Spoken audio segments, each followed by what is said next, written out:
I've said this before, but it really is such a pleasure and a joy and a privilege for me to be able to connect with so many people about, what I spent 30 years doing, and to try and pass on some advice and tips in what has to be, let's be clear, the most difficult markets that I've ever known. I started back in '88, and back then it was pretty busy for a short period. Then we had a bit of a kick in '92, '94, and then again, oddly, 2002, 2004. And these recessions kind of came, and some of them were kind of pretty steep, certainly the 2009, 2010, but this was all economic. But today we've got a very, very different story, haven't we? So my purpose tonight is to try and give you as much as I can. We're going to cover maybe half an hour, 40 minutes on interview preparation. I've still got a few people that are coming on board.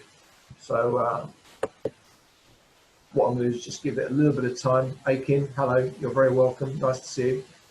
And just try and give you an overview of what I believe is to be working now, and really what clients are looking for, because inevitably we've got suddenly a real flip. The market has changed, isn't it? This time last year, even a little bit later, let's say September, we had very, very high levels of employment. In fact, the highest levels of employment since 1974, which is when they started to record the numbers. But now, wow, literally almost overnight, a complete 180, a complete flip. We're looking at, I reckon by the time we get to January, February, 3.5, maybe 4 million people unemployed, and it's going to get worse. But what I do know, and what I've learned through the decades, is that it's actually people that are very well prepared for the interview that tend to get the jobs. It's not always the best person. Now that might seem a little bit unfair, but as my dad used to say, ex-Royal Navy, he was an engineer, who told you life was me fair, Graham? And it's certainly not necessarily the case, is it? It's not necessarily the most deserving, even the hardest working people that would get the jobs. It's the people that have done the preparation. So let's talk a little bit about that. I'm going to talk about some basics that are appropriate for any situation, whether you're interviewing face to face or whether you're going to be doing a Zoom or a team meeting or any of the others. Hello Martin, nice to see you. Glad you can make it. So let's get cracking then, shall we? I'm just keeping an eye on this. Or before we start, I've got to show you this. You've obviously heard me talk about my dear friend Gavin, and I've been spouting off for some time about what my late father Harry Martin, the Royal Navy and engineer, used to say to me as really about 14 years of age. What are you for, Graham? And Gavin picked up on this, and he's done me not one but two mugs of what are you for. And certainly that'll be one of the big themes that I'll be talking about when we do the 5-day challenge, which you're all welcome to, and it's all completely free on the 27th of July. Right, so iPods, pens, pads, whatever you like to call it, at the ready.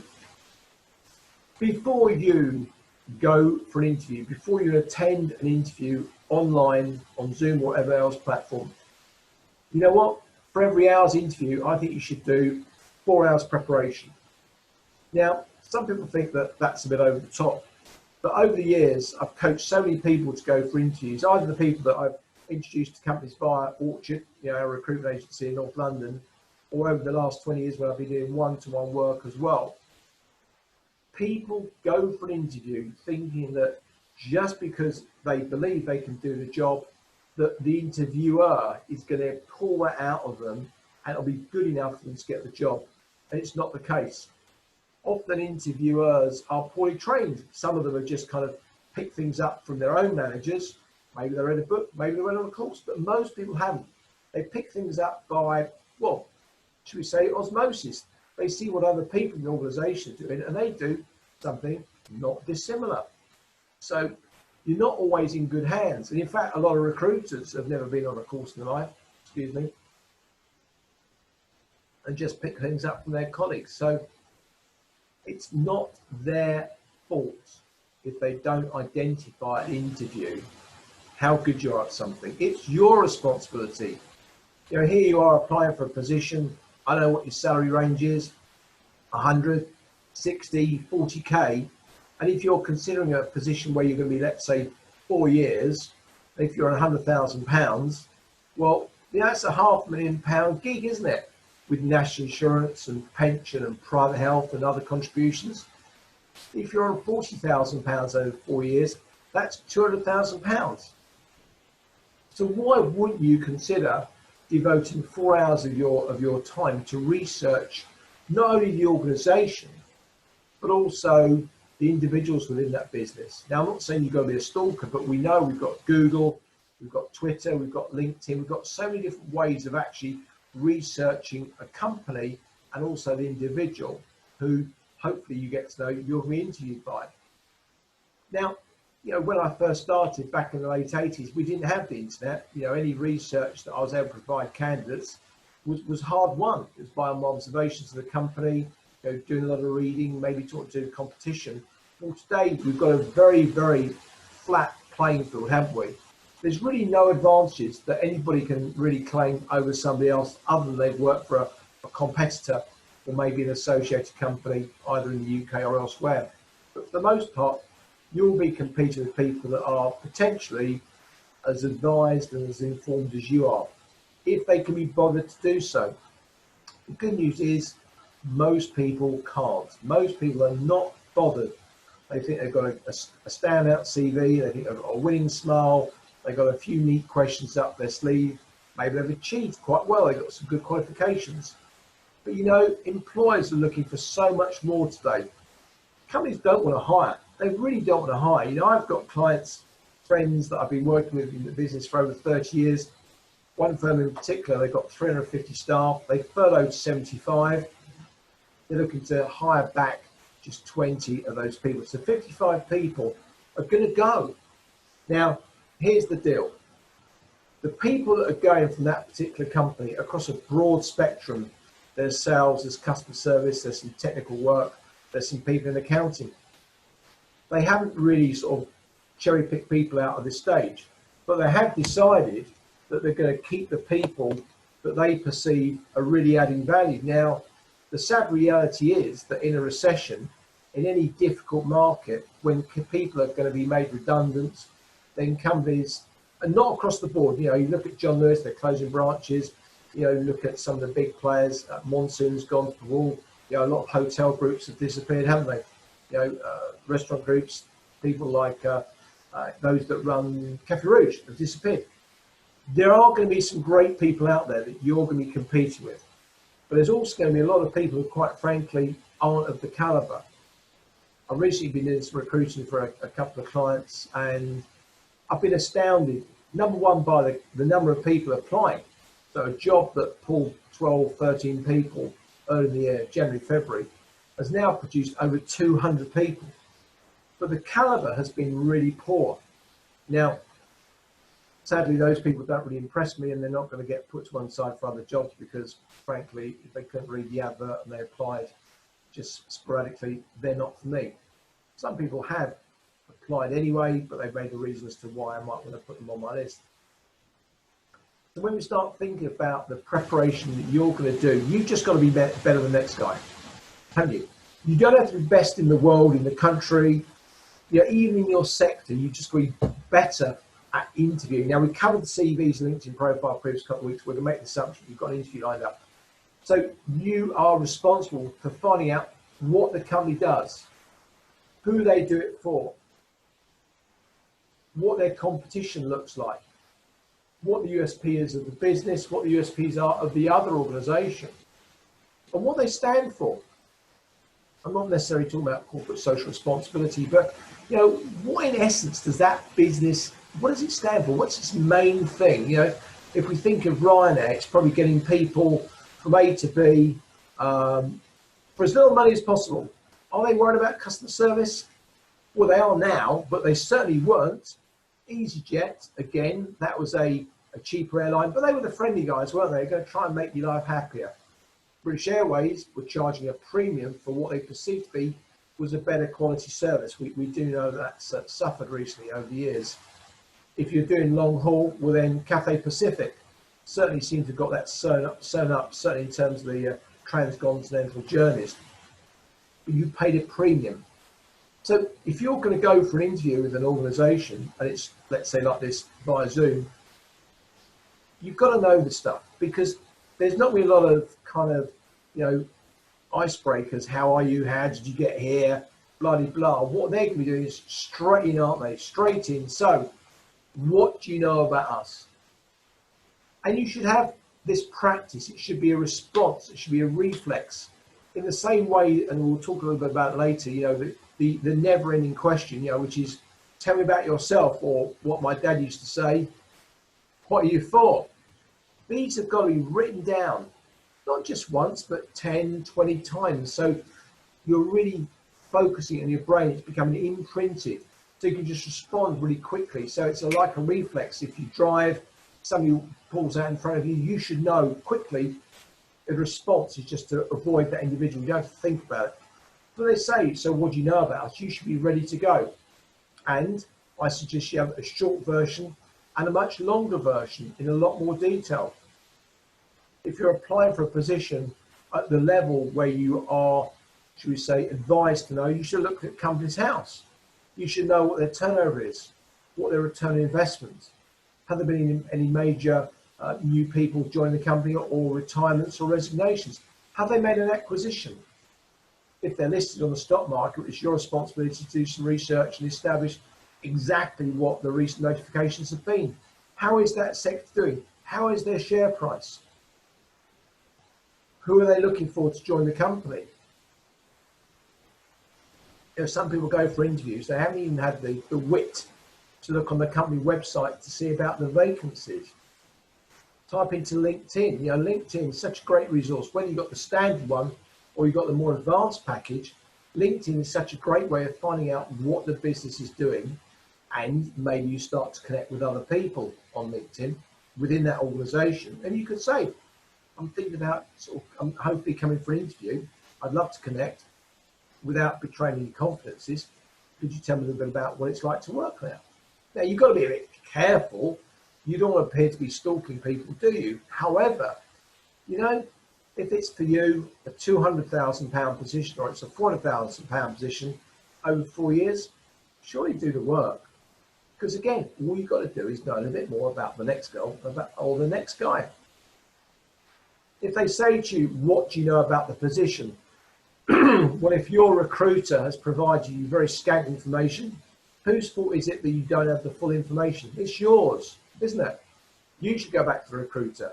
You should go back to the HR manager or director. You should go back to the introducer and say, I'm going for this position. And sadly, so many companies will provide, not a job spec, they'll give a basic overview, but they'll talk about the values and skill sets. They don't talk about the actual mechanics of the role, the KPIs, how you'll actually be judged. So your job is to identify exactly what it is that's required of you, so you can then respond effectively when they say to you, so tell me about yourself. I love this. Tell me about yourself. It really is. I've just had a little text from my son Elliot, and he just said, Dad, please proofread your email. So sorry if I've made any mistakes in my email, but we're here, aren't we? Back to this. So we've got to start thinking about the questions that you are going to be asked. And certainly that tell me about yourself is a big one, isn't it? Now, if you don't have a short response up your sleeve and a longer response, well, then again, you're potentially damaging your ability to get hired.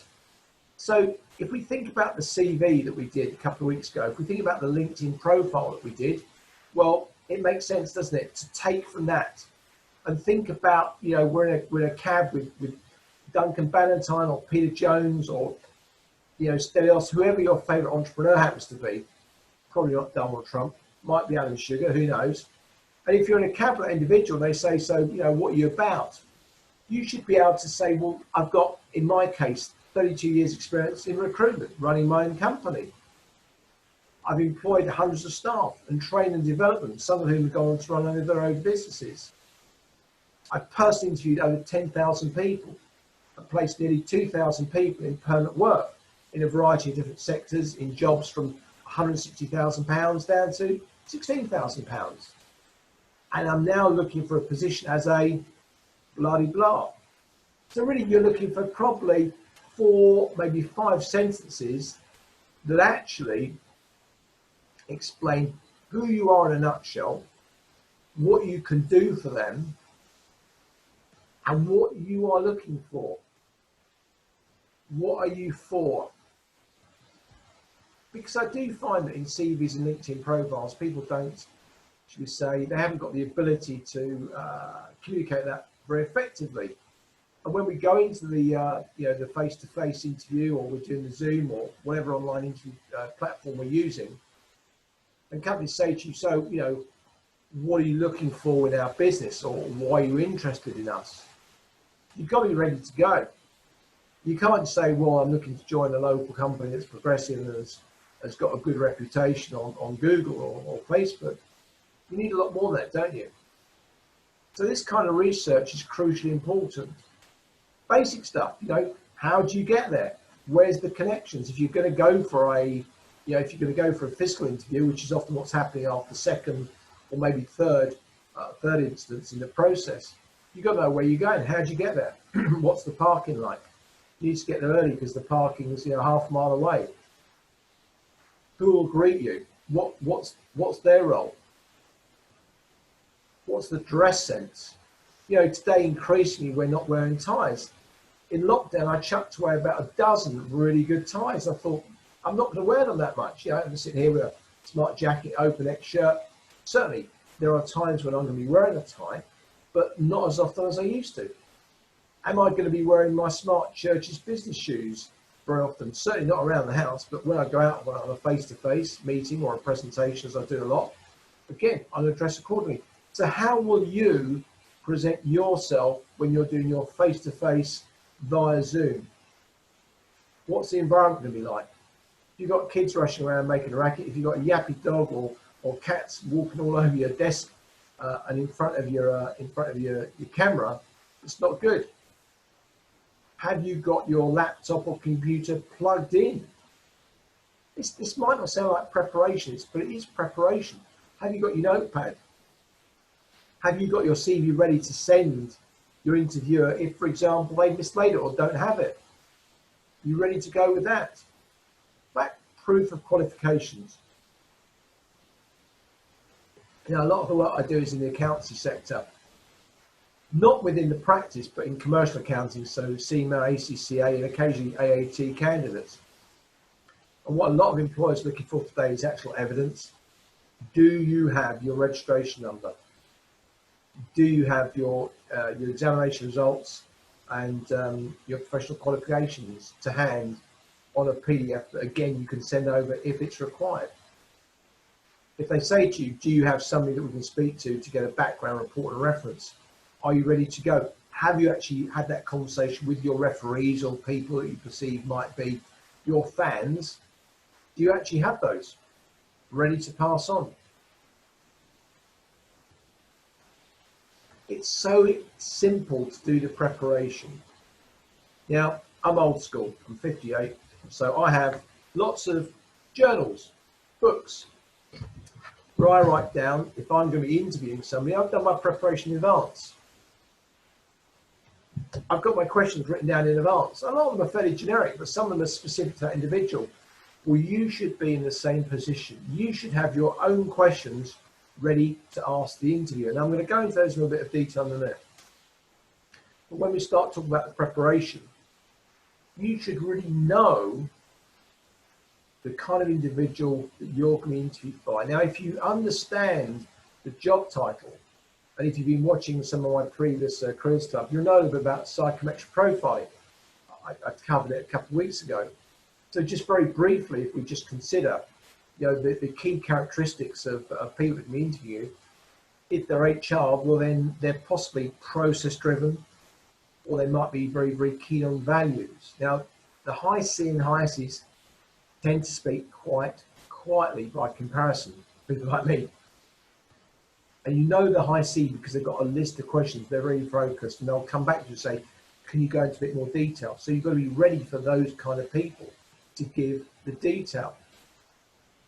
If, however, you're talking to a high S in an office environment, they're probably dressed to fit in with everybody else, and they might have a nice picture of the family there, they might have a mug, who knows, but they're going to have stuff around them that makes you feel that these are people. So for them, it's going to be about values.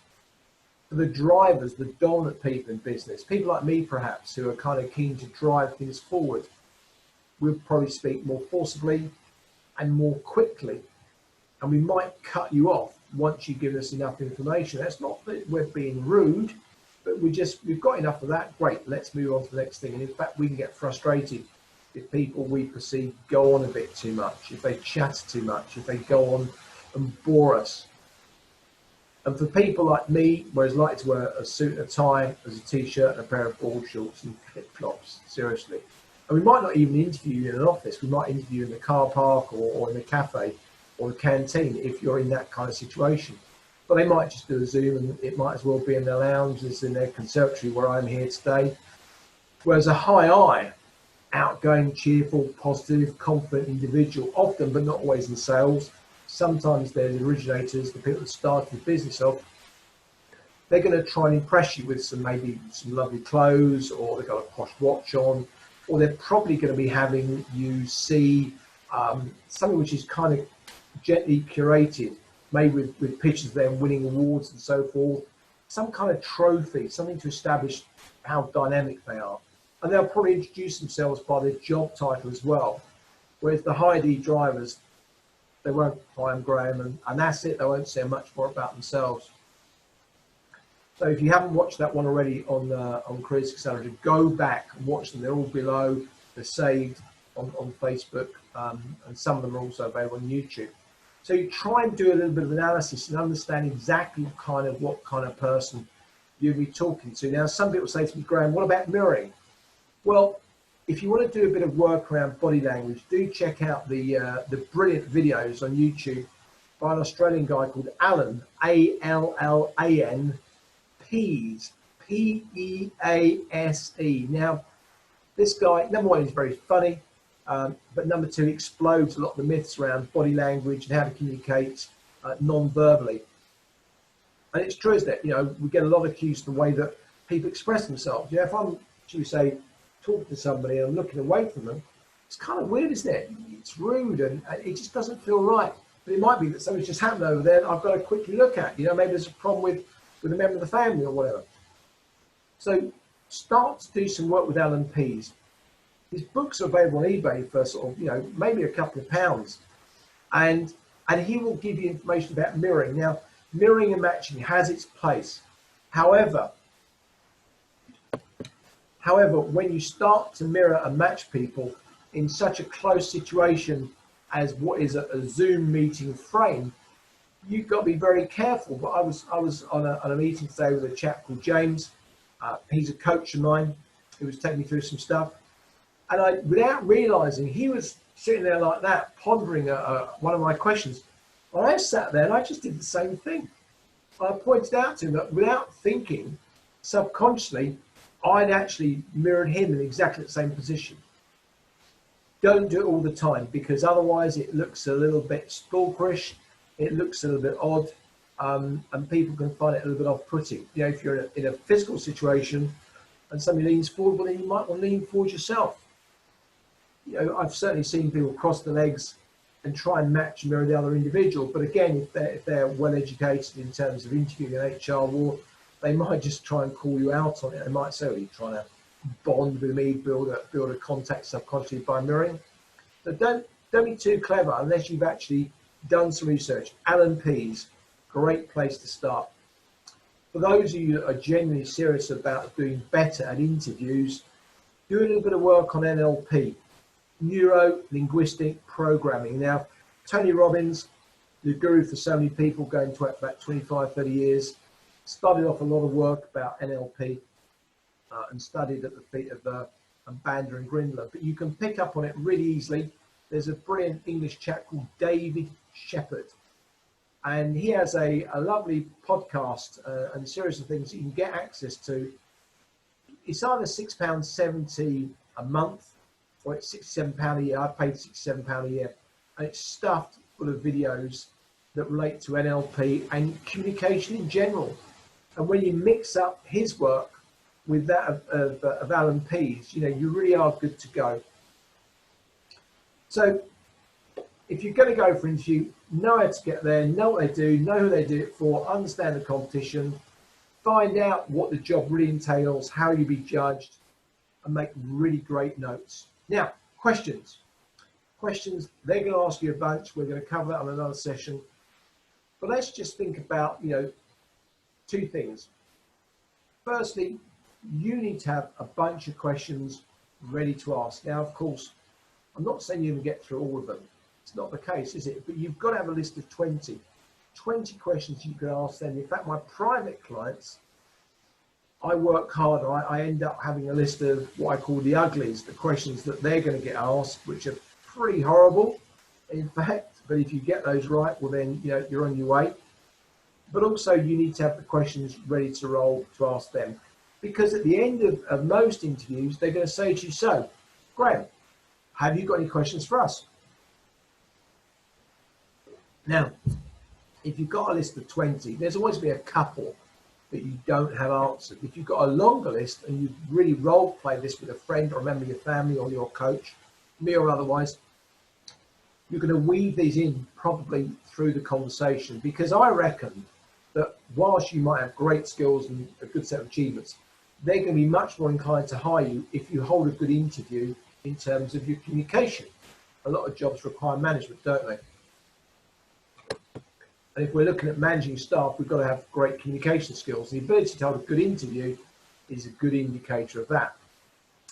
You know, if we're building a football team and we're down a goalie and we've got a really big match on Sunday, and a guy rings up and says, hey, I understand you're down a goalie, can I play? We want to say, look, it's Wednesday tonight, come training tomorrow, Thursday night and Saturday. Let's see how good you are, because we're looking at a couple of goalies. We'll get our best strikers to try and get the ball past you. And based upon that information, determines whether they're going to actually get them to play on that big game on Sunday. This is the same. If you're going to be managing staff, you're going to be communicating. If you're going to be hiring yourself, then you've got to have good interview technique on the other side. So, questions you could ask. Now, here's the killer. You cannot ask questions that are, the information is readily available on the internet.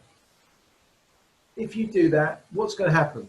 They think you're lazy, you haven't paid attention, and you're not serious about their job.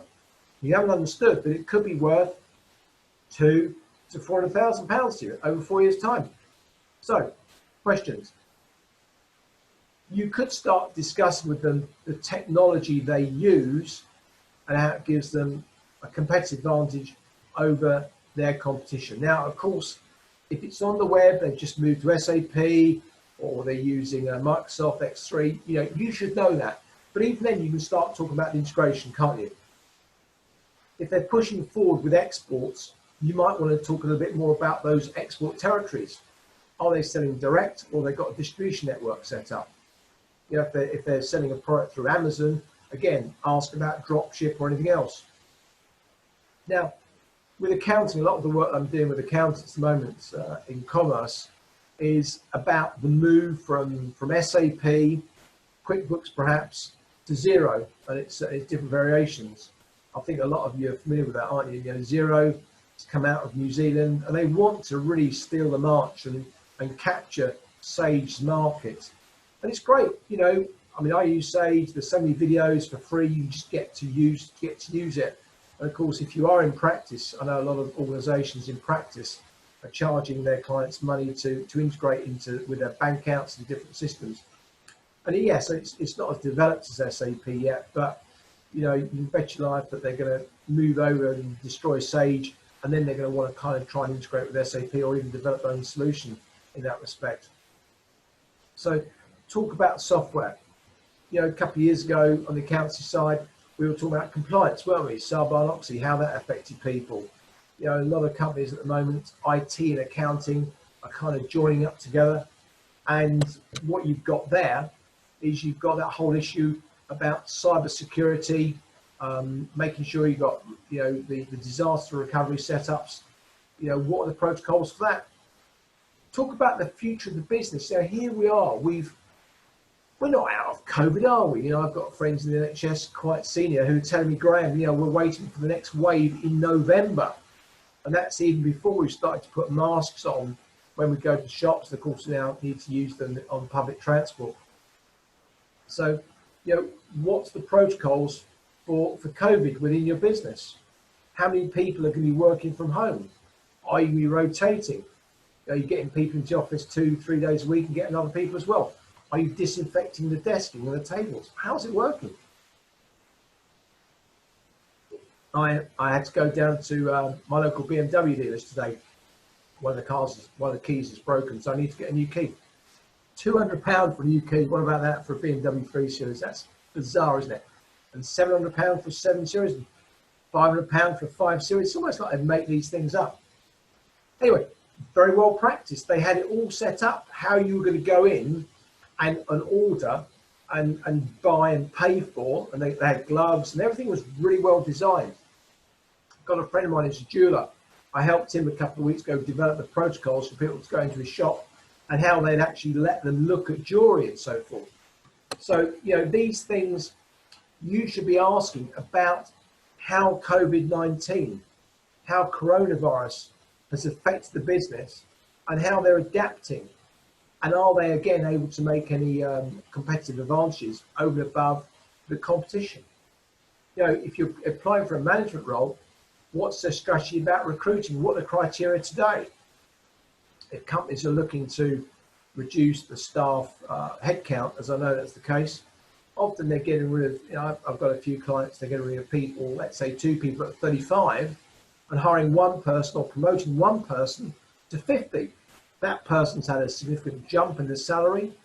They feel great, they're inspired, but they're going to work a lot harder. I've got a friend of mine, Mark, he's an HR director in Docklands. Well, he hasn't been back into the office since the end of March. And he's sitting at his desk at home at 7:30. And he's working through to 8 o'clock at night. There's lots of challenges. You imagine different territories across the world. They've got all sorts of HR issues to deal with. But, he's telling me, Graham, I'm working probably twice as hard and getting twice as much done now from home as I ever used to. So what about you? Have you had that situation happen to you? So when we start questioning the company, it's not going to be an interrogation. You're not going to have a spotlight on them and they're not a spotlight on you. But certainly there's a whole bunch of stuff to talk about COVID. And if you're not cognizant, if you don't understand what those challenges are within that sector, within that type of business, you're missing out, because other people that are going for interview will be asking those questions. Ask how you'll be judged. What are my KPIs? Who am I accountable to? Have we got a parent company in France or America or wherever else? What's the reporting structure?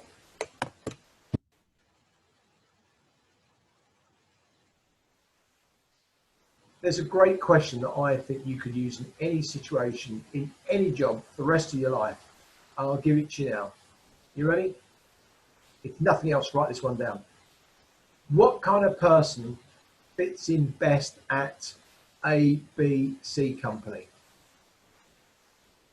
Or you could rephrase it. What kind of person are you ideally looking for? Now, the reason why this is so crucially important is that it's not about skills. It's not about doing the job. It's about values.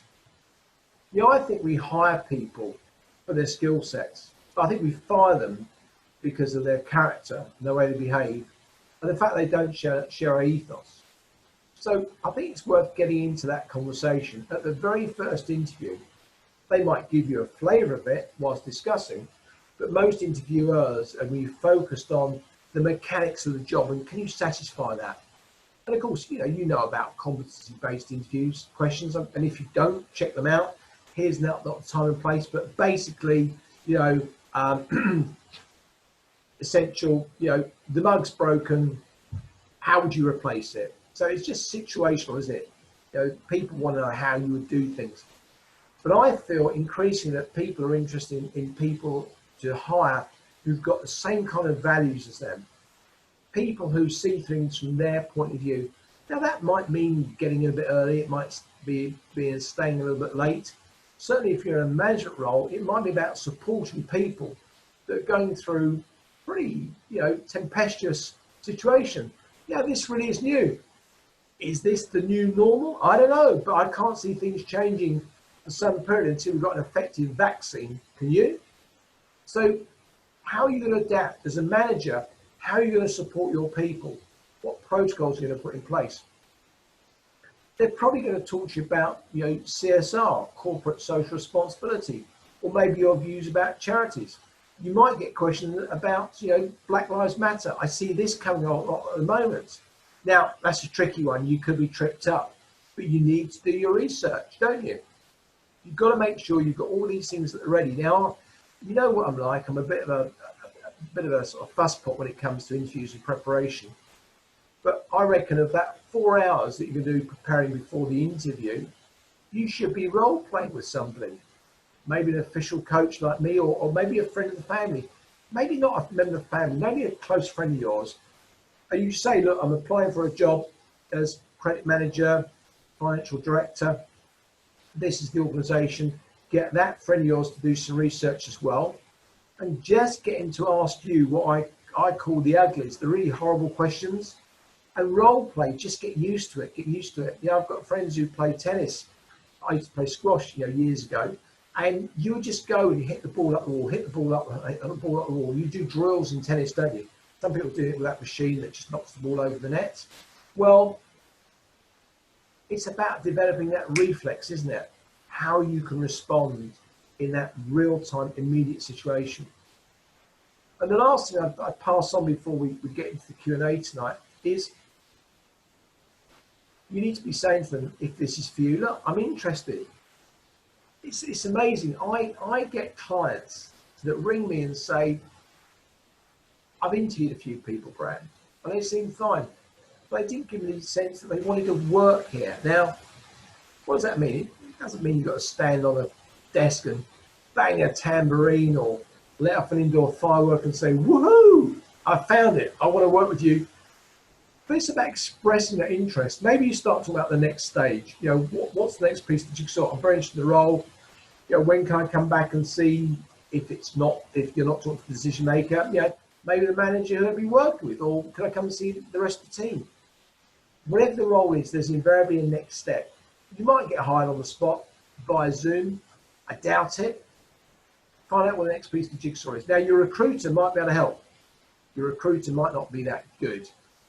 She might not know. Excuse me. So find out, what do I have to do the next stage? Now, sadly, I'm going to just tell you straight. I was talking to somebody in the park actually earlier today. I was out walking Molly the dog. I got talking from a distance. A lady was telling me about her husband being a director of an events business, and was made redundant, as a lot of people have been in the events sector. And he did a Zoom meeting and was asked to prepare a presentation, a PowerPoint presentation, about how they would develop new business post-corona, particularly in Europe. So he spent a whole 5 days on this, creating this perfect, not death by PowerPoint, but a good PowerPoint presentation. He'd done the research, it had real value. He presented it to this sales director, as did he later found out, or other people did. And at the end of it, the employer said, you know what? We're not going to take this any further. We decided we're going to sit tight until next year. So that individual, all they did was provide what I call it free consulting. So if you're going to have those kind of situations, I don't really know the way around it, but just try and find out what actually is expected in a presentation. And if you are working in a specific arena, a speciality, well then do keep them and recycle them. You can probably cover a lot of stuff a few times about you, your background, your ethos, your skills, your achievements, stuff we discussed before in the Careers Accelerator. My voice, is going. So I'd like to open it up to people that want to have chats with me. So if we do this, what have we got here? Chats, 3 people in chats. Right, so it's going to be, if you want to say something, it's on the right hand side of Zoom and you can chat to me there. Sonny, you keep breaking up. I think it's perhaps my bandwidth, Sonny. I've spoken to Zen. I'm getting another a beefier line put in here, but it is available on Facebook afterwards and on YouTube, on my YouTube channel, The Recruitment Guy. Maria, hi Graham. Cross watch video again. Yes, of course. There we go. David, question on background on Zoom interviews. Right, that's a really good one, actually. Thanks for asking that, David. That's a great question. So, look, here I am, sitting in my little conservatory studio, and I've got these things behind me. I've paid for those, got them designed. It's not always possible for everybody. I suggest a quiet place. A bedroom is absolutely fine. Just make sure that people can't see any clutter, clothes on the floor, shut the door, tell the people in the house or the property you're in that you're being interviewed, and would they please, either go out or keep it down to a very bare minimum until you come out and tell them. The other thing I would do is, if you've got a door handle, just make, those hotels, please do not disturb, or make room up. Just get one of those. Interview, please do not disturb. Okay. Other questions? Maria, you're very welcome. Now, historically, what I do is I kind of go round and say, Joe, anything you want to ask? If you do, unmute yourself. No, not at the moment, Graham. But I'm actually I was very interested in what you've been saying. Yep. I've been busily making notes as well. Anything in particular that made you stand out we can sort of expand upon? Not at the moment, no. I've got. I hope I've got an interview coming up shortly, so I've got to work on finding out about the company. Joe, you've got my email. Just ping me a little email. We'll do half an hour. Okay. When's your meeting? Sorry. When is the interview? I don't know yet. I was only put forward today, so I'm waiting to hear. Okay. You know the email. Email me, and we'll have a half an hour either on the phone, or we'll do a little Zoom. Okay. Okay, Graham. Thank you. Thanks a lot. Your 10-day. Anything you want to ask me at all about this subject of interview prep? No, I'm all right, to be honest. Good. Good. Yeah. Well, I hope I've ticked your boxes. Great stuff. Seema. Hello, Seema. Anything you want to expand? Want me to expand upon? Yeah. Hi. Yeah, I'm okay at the moment. Just like looking for a new role and actively looking for work. Yeah.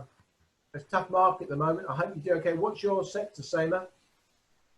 Sorry, come in. What is your sector? It's the finance. I'm a part qualified SIGMA. Okay, good. Well, we all need accountants. Before I keep going around, Suzanne, you're next. Seema, do you want to meet yourself? Maria, how would you answer why you want a permanent role when you've been contracted for the last 2 years? Well, look, why don't we be honest with people and say that contracting is not necessarily the easiest things at the moment, and you're looking for a permanent role. Maria, what is your particular, I know you just dropped your laptop or whatever, but what is your speciality, Maria? Sorry, what is mine? What is your speciality? Finance. I am SIGMA qualified. You're SEMA qualified. So if you've been contracting for 2 years in a very buoyant market, it's not beyond the realms of possibility or reasonableness to say, I'm looking for greater stability. I'm now looking for somewhere where I can stay 4 or 5 years. That's music to many people's ears, the fact that you're looking for some stability. So just tell the truth. And it'll come across right. If you try and spin it, if you try and say something which isn't true, they're going to know. People feel this. If it's Zoom, they're going to tell by body language and your eyes and kind of how you just hold yourself. So tell the truth. Yeah. David. Yeah, thank you. You're Yeah. welcome. Nice to see you. Thanks for joining in. David, the dreaded talk me through your career question. David, can you unmute yourself and just take me through that a little bit? Yeah, the point I was asking about, you get that open-ended question. Talk to me about your career. Now, you can do the short or the long, as you said, but if your career is a fairly longish one, I'm in my mid-40s, so my career is about 20-something years. Yeah. How much detail do you think you go into, or do you just keep it to big achievement? What would the job be? FD, a private equity company. Okay. So, are you purely had experience within the private equity sector? No, I've had corporate, I've had large and small companies, and I've also run my own business. So there's a variety of things. You've got a lot to pull from then. So when they say, take me through your career, it's kind of a bit like that sort of, tell me about yourself questions that, same rules really apply. And I'd have a shorter version. You've seen me a few times talking about the trailers for cinema releases, movies, yeah? And you've got the long one where you go and when you're in the theatre, you sat down, they've got a captive audience, they give you the good stuff. Hopefully, so you walk out and you book your tickets for next week. And they've got shorter ones on the TV for your adverts. There's even shorter ones that might appear on any social media. Tailor it, David. Tailor it so that you give a little soups on, a little flavour of your previous history that is relevant, that you learnt from that to this to that, and then spend more time on your venture capital. Is that right? You're saying? Yeah, that's right. Private equity owned companies. Okay. So, and how many PE organisations have you worked for? Well, I've had one already, and I'm about to start my second, which is just waiting for the acquisition to actually happen. Okay, so So really, you've done that. You've ticked the box. Happy days. You're in post near us, down, aren't you? Well, the thing we're in now is we're in this COVID time lapse now, where the acquisition was about to happen in March, and it's been put on hold because the owner doesn't want to sell yet, and so it's kind of that whole catch-22. The private equity doesn't want to push too much. Yeah. But they can see a bargain there, and the owner wants to get full value, but this isn't the time to sell. So it's kind of in a holding pattern at the moment. So I'm trying to actually not wait for that, and I'm trying to go out and interview again in spite of that. So you've been a bit proactive, aren't you? So let me just try and put you on the spot, and with everybody else here looking. So no pressure, right. David. What do you think that the 5 main things that PE, BC organisations are looking for when they're hiring an FD? With a view to building up and eventually disposing of the business? They're looking on a return on that investment they're making. So they want to turn that company around. Each private equity company may be short term, maybe 2-3 years. It may be a 4 or 5 year horizon. So you're looking for a return on that investment and adding value into the business. Okay, so let's try and be a little bit more granular, as they say in the States. How would you do that? So in terms of, you can do cost cutting and cost optimization and cost efficiency. And then you've also got the top line growth that you're looking to divest into various markets, mergers, acquisitions that you can do to add value as well. So you're looking to put as much investment in where you're going to get that return back, especially top and bottom line, to drive that profitability. That's right. Ways of growing a business, organic growth, sell more to more people for more money, acquire another business, take out the overheads there, or reduce your existing overheads, staffing, outsource, reduce headcount. There's not a lot of things you can do really, other than maybe acquire some IP or develop some IP, which, patents add value to the organization's capital value. So I would just be talking about how you've done that at your last company and the previous role where you kind of developed that skill set. In your last firm where you're FD, did they end up selling the business, or what happened there? Well, ironically, I was brought in to launch a global program and a project and kind of pare down the distribution channels that we had into more efficient channels. So reducing distribution partners in some places and growing in other places. And so we were at the position of selling, and I'd finished and I moved out to then go to do something else. And now that acquisition, that sale actually is on hold as well at the moment because of COVID. So the private equity company isn't prepared to turn it over yet because they're not going to get the full value they want. No, of course. So I didn't go through a sale, which is the one regret I had, not staying there to do the sale. But you did the prep and the due diligence for the potential buyers, yes? Yes, that's right. And the due diligence also on the other end when they were acquired as well. Yeah. Well, I'd be talking about that, and I wouldn't cover the whole lot because there's a lot, but I'd be picking up sort of, you know, key parts and just highlighting like a little Catherine wheel going off. Yeah. This and boom and that gives some colour to things, and then say, you know, happy to expand upon those if you wish me to. Okay, thank you. David, I'd afford you the same opportunity if you wanted to, you know, hook up with me half an hour, chat about stuff, and we can keep some ideas around. Love to, thank you. But I think it's again about, you know, I went on a course delivered by a guy who's the runner-up, second in the world public speaking competition in 2017 rather. Lovely guy called Simon Bucknell. And he delivered a brilliant and awesome 7-minute presentation that was just exquisite. And we asked him at this business meeting where he presented, you know, well, how did you do it? He said, you know what, I wrote it out 100 times. And then I practiced it 5,000 times. That 7-minute slot, 5,000 times. Broke it down, chunked it down, and just got so used to it, it became, you know, part of him, really. And I'm not saying you've got to go into that detail, but, you know, I don't know what your salary is going to be. It's inappropriate to talk about here, but, you know, I'm guessing you're 120, 150 grand guy.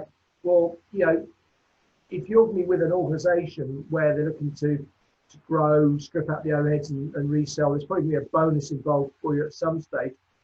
This is pretty meaty. And what I see is people like you do very well who do the prep to understand what the individual VC company is looking for, because they've all got a slightly different bias, different style of doing it, haven't they? And just getting really into the detail. And again, you know, I'm sure you're on LinkedIn. If you are, hook up with me. You know, try and get a measure of other people that have worked for that organisation before. Got to be a bit careful. But it's worth doing some due diligence. How's that? Thank you. Yeah, that's great. Thank you. Do email me, and you know, we'll do some stuff. Raj, another question they ask is where do you see yourself 5 years' time? What's the best way to answer this question? And start. Okay, so basically, the start, for those that aren't familiar, just Google it. There are so many different models of interviewing. There are some people that stick to specific protocols and strategies, but a lot of people go off piste as they get older, particularly. Where do you see yourself in 5 years' time? Well, Raj, where do you see yourself 5 years' time? Don't unmute yourself, because I think, you know, Gavin and I are going to try and do a bit of work for you to give you a sense of clarity. But people do want to have an appreciation that you're not just bobbing along, going for the ride, but you do have a sense of purpose, often about adding value, about learning, accruing more skills, adding value to a business. And you know what? Maybe you are only there for 5 years, and that's fine. If you can see yourself as moving on, and maybe they've got a history, a culture of developing people and moving them on through the organisation or elsewhere, that again is fine, but you've got to do the best you can in 5 years' time. If it's a large firm, and you know, some of you here know, relative of mine works for Sky, that's a huge company, and you could see yourself being there for life. But in other business, so for example, David's you know, management consultant, financial director in the VC business, it's perceived that you won't be there in 5 years, because by then he's either done the job, helped them sell it and moved on, or maybe he has ended up being part of another story. So just position that. But again, Raj, be authentic. And if you're not sure, just say, I'm really not sure. You know, here we are in the middle of this pandemic. Everything's just on its head, isn't it? I don't know what's going to be happening. You know, now obviously I know you're married and, you know, family and all these kind of things. But I think for a lot of people, it's about doing a great job, and adding value to a business. TD, okay, I'm over 55, well, younger than me, experience mainly from South Africa, working in London for 8 years, ACCA.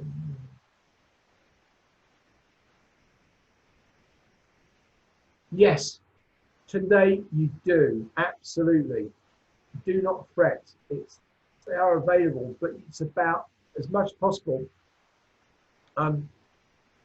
Maybe we should have a conversation about that. It's about identifying the kind of business you want to work for today, and then making a value-added proposition. I have talked about this on previous Chris Club about making direct approaches. And if you were to join, I'm going to talk a little bit about my 5-day challenge. If you do join my 5-day challenge, one of my things is going to be helping people identify the jobs that are off the radar and getting ready for those and having a strategy. That's on the 27th of July, by the way. There's a link in Facebook. It'll be coming out via email. It's a free event, 5 days, mornings, stuff to do, upload stuff during the day, and I'll be giving people feedback on a one-to-one basis and in a group as well at the end of the day. So I'll be online from 8 o'clock till we've covered every requirement for that whole day. It'll be about CVs, and about cover letters, it'll be about LinkedIn, making sure you've got the tools you need, whether you're looking right now or whether you're going to be starting to look. You've got to make sure you've got these tools ready to go. So Maria Blanco, anything you want to ask me, Maria, anymore? Yes, how will you answer the question, what are your strengths and weaknesses? Well, you should have those ready to go, and certainly we're going to cover that on the 5-day challenge. I don't have a lot of time to talk about that now, but your strength, the combination of your skills and your achievements. Now, look, when it comes to weaknesses, I think employers are pretty sharp on this subject. And if you say things like, well, I'm not as well organized as some people, but this is my strategy for handling. Employers are used to this. HR managers, people in recruitment, they know that you're going to try and spin it.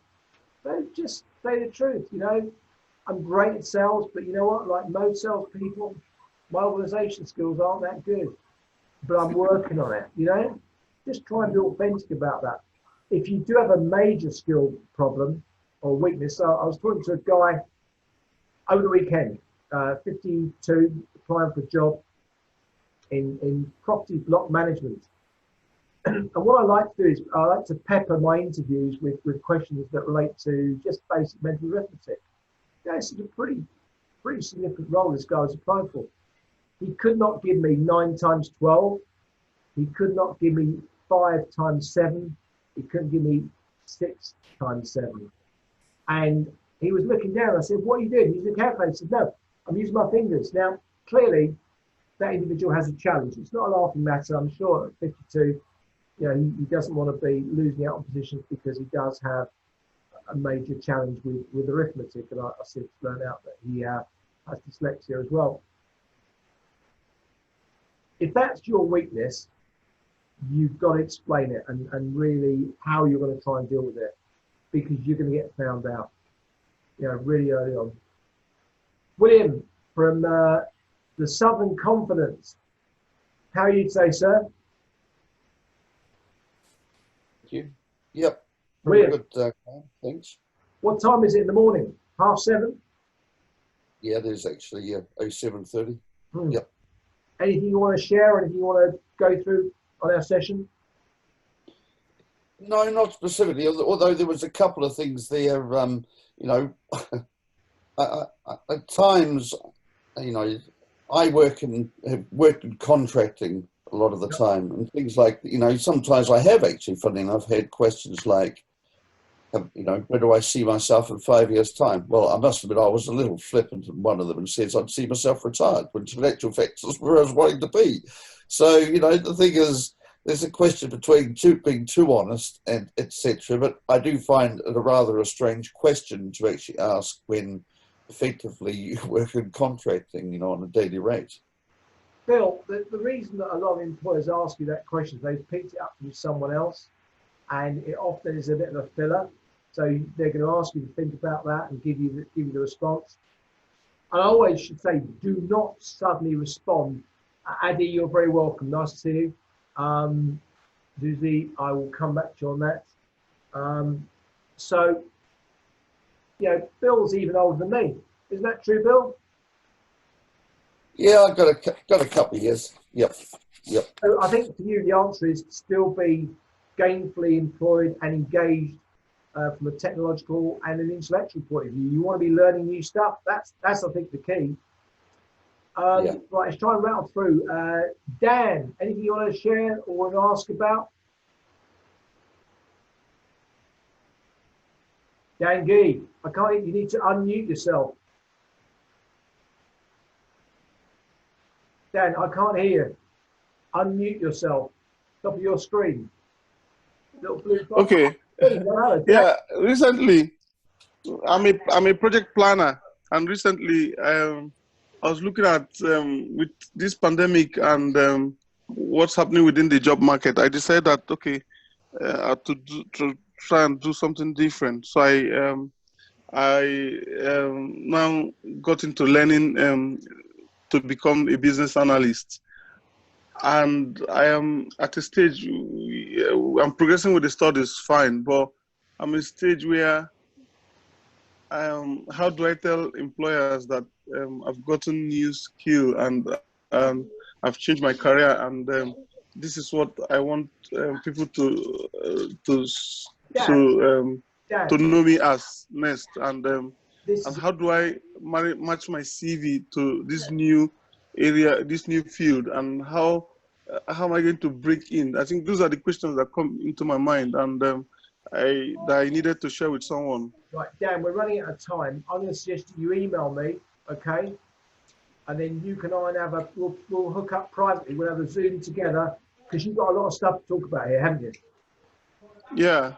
And I can't give you that answer in 30 seconds. But you've got the email address, yeah? Yeah, I do. Message me on Facebook, and we'll get a time over the next week, and we'll have 45 minutes, okay? Okay, that's fine. Okay, thank you. Cheers. You're Bye. welcome. Nice to see you. Thanks for joining in today. Right, so another question on the chat line. Susanna says, what do you think about the job market going forward? Okay, so Susanna, are you still here? Yes, you are. Hello, Susanna. So the job market going forward is going to be very different. We had, hey Raj, we had Mark Carney, the governor of the Bank of England, in March 2017, 3 years ago, telling us that by 2030, 30% of all jobs gone because of AI, because of technology. I believe that we're going to lose 40% by 2024. It's going to be horrendous. However, the top 5, the top 10, the top 15% are always going to work. People like you that show up to these kind of events, you know, you're the ones that are thinking about it. You're putting the research in. You are always going to be working. You're always going to be employable. Bill, could you just, great, thanks for yourself. Cheers, Bill. You'll always be working because you're on top of these things. Now, you need to understand what companies want. That's the key. Nobody wants to hire. Of course they don't want to hire. Everybody wants just a solution for as cheap as possible. But does that mean that they can be cheap with people that can provide a big solution that can save them money or transform their business? Absolutely not. Do you think management consulting? Do you think the likes of Accenture? Do you think the likes of, you know, the really big management consultancy firms are going to be suffering? No, those guys are going to be rolling in it because they're providing solutions. Then companies are looking for leadership. They're looking for ideas, aren't they? So when you think about McKinsey, those guys that have been, originally started as bookkeepers, then providing accountancy advice, and then go on to provide, you know, consulting for US governments and so many other firms like IBM and Ford Motor Company. These are people that can be looking for solutions, aren't they? Now, I'm not saying you're going to provide a solution to an organization like Ford Motor Company, Susanna, but certainly that's the way to approach things. What can I do? Do you remember my dad, Graham? What are you for? So if you can understand what you are for, Susanna, and you can express that elegantly to an organisation that might not have a vacancy, but you can do something for them, then you're in position A. Right, Paula, anything you want to say before we disappear? I'm going to rattle through everything. Estelle, if you've got any, oh, Paula, hey, Paula. Anything you want to share or questions? Just one question. Yeah. In an interview, when often people ask, can you talk us through your CV? Mm. I normally start with where I am currently and work backwards, but I tend to sort of talk about my last sort of, it works out about 11 years since I qualified, because that's the most relevant. Yeah. But I often get asked about my very early career, which for me now is 20 odd years ago. Mm. Would you still suggest starting with the most recent, in my case, current? I didn't suggest start with the most recent, did I? Pardon? I never said you should start with the most recent. So what I would do is on your CV, you know the deal, chronologically, most recent first, going backwards. Yeah. When people say to me, oh, talk me through your CV or give me a flavour of your background, I'd give a very brief overview. So for me, left school after doing my A-levels, went to work for a merchant bank, really didn't enjoy it, left there after 9 months. I'd worked for a firm of greengrocers. My lovely Auntie Pam suggested that I might want to try estate agency because I'm quite good with people. That's a really odd reason. I could have done anything. But got into that for some years and then got into recruitment, started my own business. And then I would just talk a little bit about, growing the firm over the last 32 years, the changes of the technology, the culture, the demands of different sectors, managing people. And I would just add a bit more the closer you get. The trick is, though, to be able to do it in less than 2 minutes and then say, do you want me to expand on anything? Okay. And I would write it down, Paula, write it down and practice it so it's like a reflex. So if you're driving out in your car, you've got nobody with you, if you're in the shower, just talk it through your head. Just get used to it. So a little bit, go back to early days. And what was it that made you decide to qualify? What was that? I don't know, really. Right, well, you need to ask yourself that, because that is a question I would ask you. Okay. Why did you qualify? Why did you want to develop your career in financial accounting? Thanks for joining in, Paul. If you've got anything else, just email me and I'll get back to you. You've got an email. All right, thanks. Estelle Davis. Hello, Estelle. Hello. How are you? I'm good, thank you. I've been listening attentively. Good. You taking some notes? Yes, definitely. I've got a question actually on a bit related to the last question.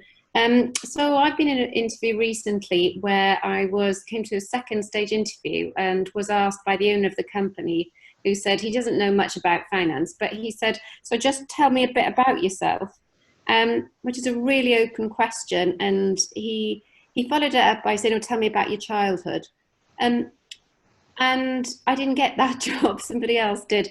And I wonder what's the best approach to that sort of question, because you could go waffling on about general things, which, might give you a little bit about your personality, but should you really focus on still sort of trying to give them a flavour of your motivations and maybe some of your achievements, even if they're not necessarily,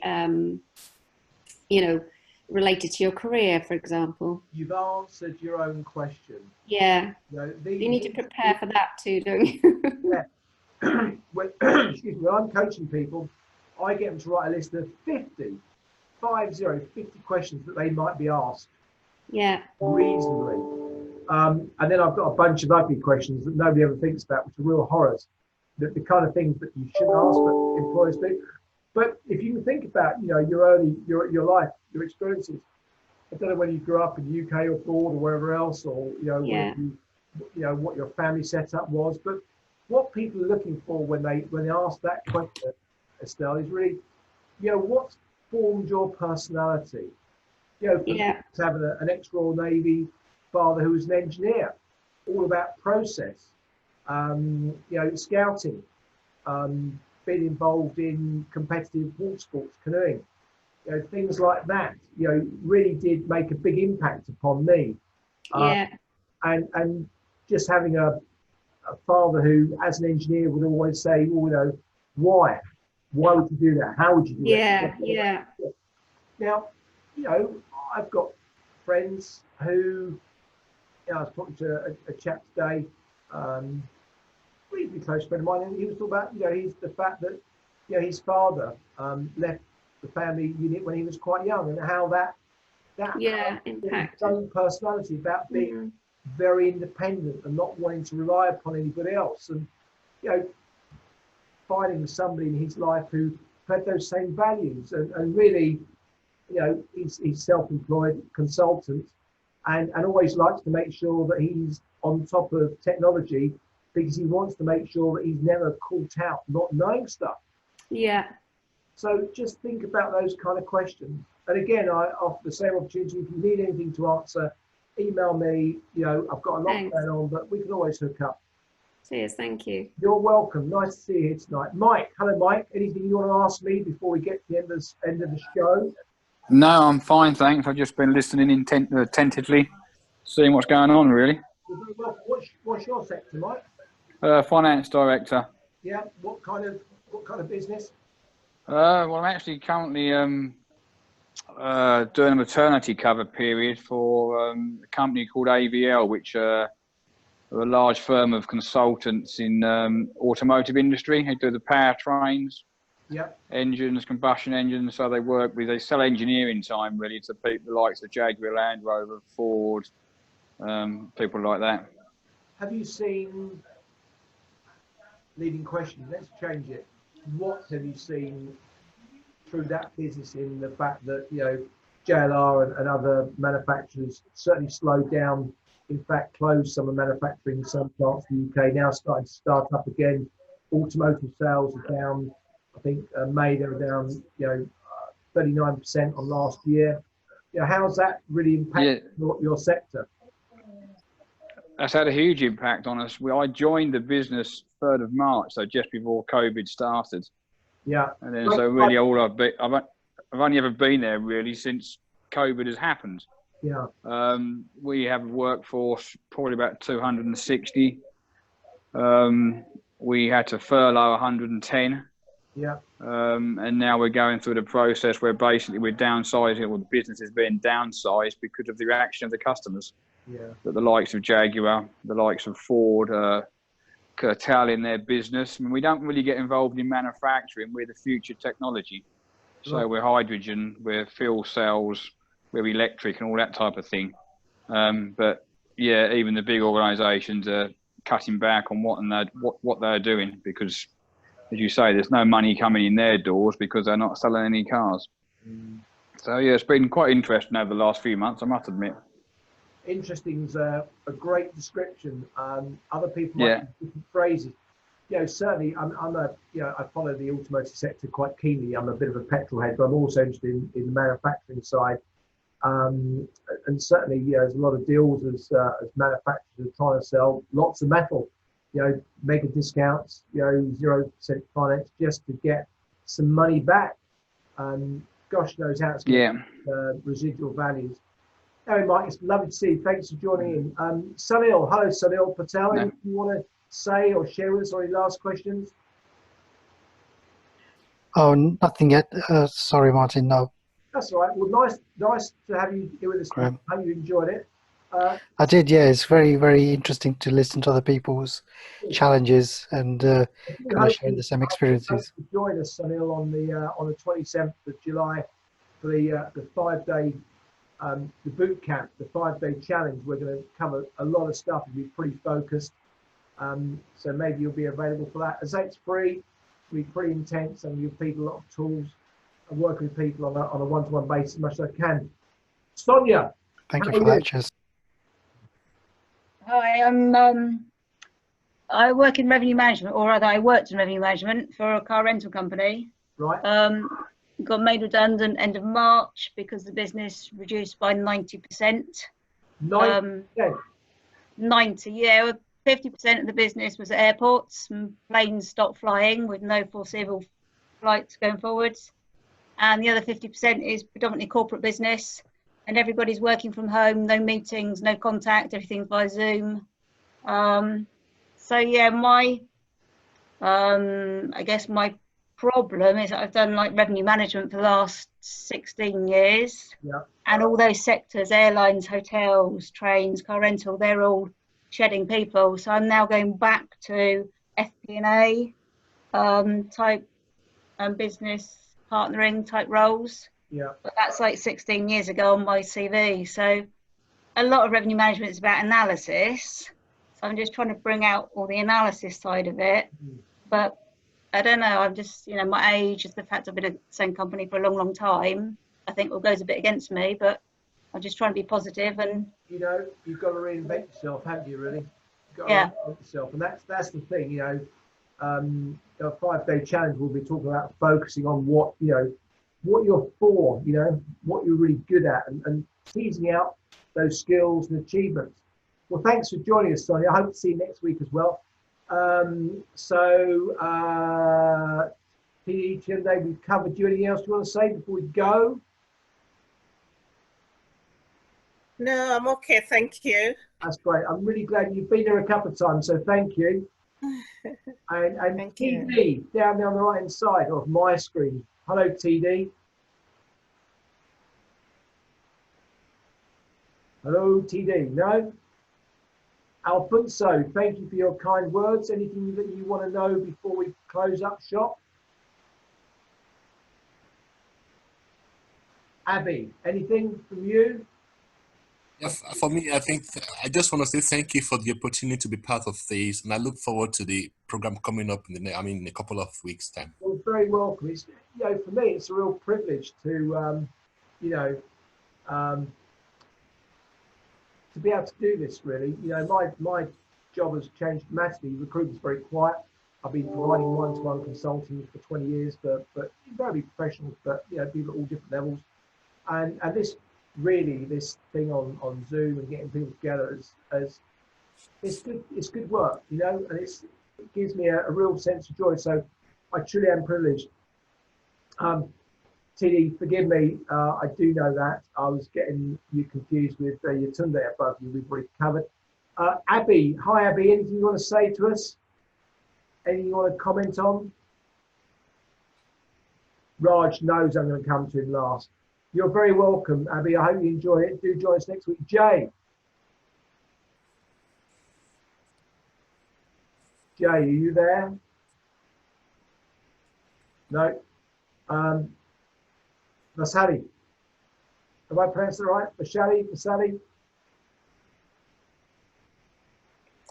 Hi there, it's Vishali. Vishali, I beg your pardon. Hello. Any questions? No, that's fine. Before we finish the session? No questions. Thank you for letting me join. It's been really useful. So I work as a senior management accountant and I'm being made redundant.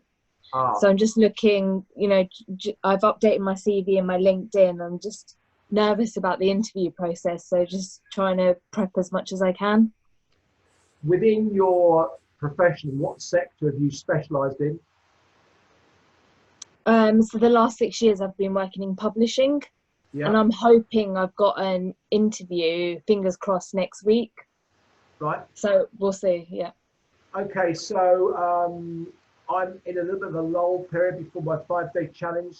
So why don't you email me, send me a CV, send me a link to your LinkedIn profile, have a little look, and we'll hop on Zoom and we'll talk about that, and we'll go through some tips for you specifically for that role. Have you got a job specification for it? Not a full one, but I have just emailed them tonight, but I can send you the LinkedIn advert. Great, send me that and send me a link to the company on their website so we can, you know, we'll spend 45 minutes. What about that, yeah? That would be amazing, thank you. I'll bring my drink, you bring yours. Okay. Right, now, I think we covered you, Mike, didn't we?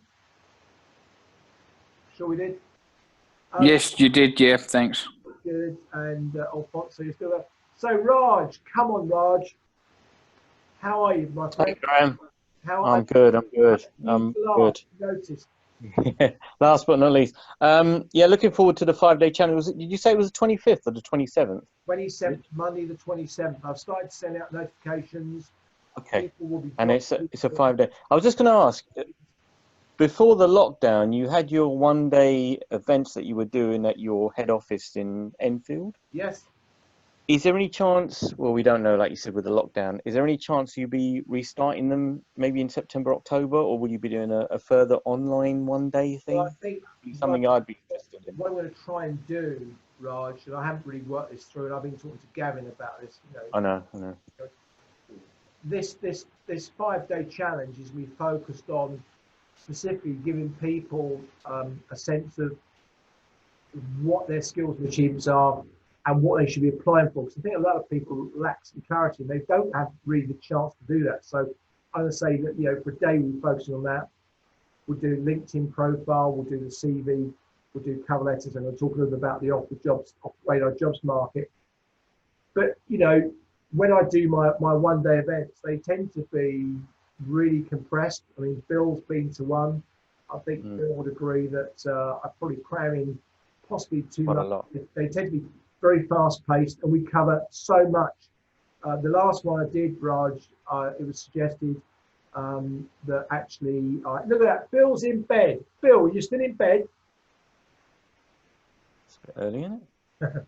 What was suggested? Early bird. You do it over a 2-day period because I've covered so much off. So what I'm going to do is, my plan is to do different 5-day challenges based upon different aspects. Okay. Yeah, that makes sense. I might do one just on improving interview technique. I might do some stuff about NLP. I might do some more work about people establishing exactly the people in their lives, what their personality types are, and how to communicate with them, how to get the best out of that. Not from a manipulative point of view, but just about expressing oneself more coherently. I think you're right, especially with me. I need clarity as well, as probably you've spoken to, because I'm also doing Gavin's thing as well. Anyway, so why don't we try and do that next week? Yeah, that'd be great. You need some clarity. Well, that's it. Look, we've been here for nearly an hour and a half. That's great. Thanks, Graham. Much appreciated as well. And I'm not sure whether I've gone over the limit here, but it's been, seriously, it's a real privilege to me to have the opportunity to talk to you all, hopefully to add value. Hopefully some of you, if not all of you, are going to come on the 5-day challenge. In the meantime, I'll see you next Wednesday at 7:30 for Careers Club. As always, we're going to be covering one particular facet, and then we're going to be having the Q&A. Raj, you're very welcome. William, thanks. Bill, thanks for kind of getting up early and so forth. Are you in bed? Give me a thumbs up if you're still in bed. You are. Good man. Good night, everybody. Have a great week. It's going to be a cracking day on Friday, certainly UK. We have some nice weather. Maria, Tamer, Sunil, Sonia, everybody else, thank you so much. Martin, I really appreciate you coming on board. Thanks, Graham. As always, great value. Thank you. Thank you. Thanks, Graham. Thanks, guys.